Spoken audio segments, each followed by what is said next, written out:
Zimbabwe has been destroyed by the Mugabe regime. And if a journalist mentions any of this, they are beaten and driven into exile, which is exactly what happened to our client, a newspaper called the Zimbabwean.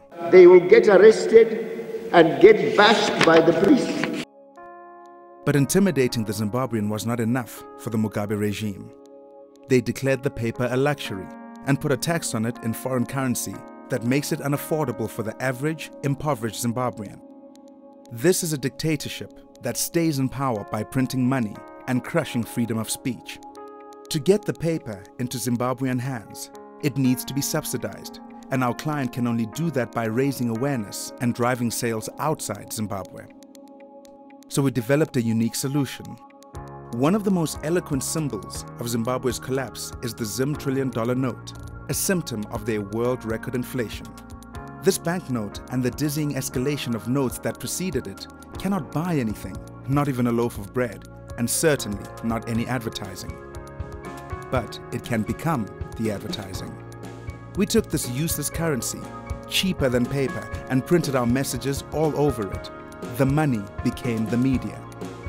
In rush hour traffic, millions and billions were given out, one note at a time, at Johannesburg's busiest intersections.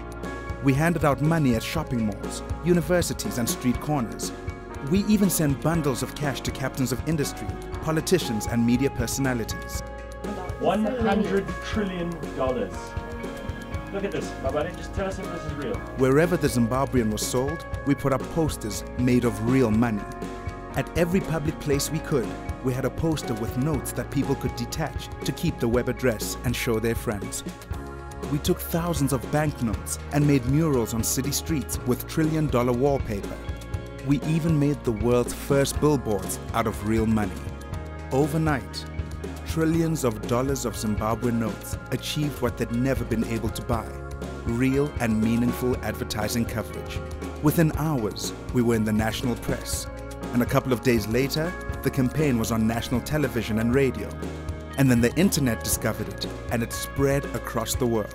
Soon we were on the New York Times site, Yahoo News, the Huffington Post, and hundreds of websites and blogs.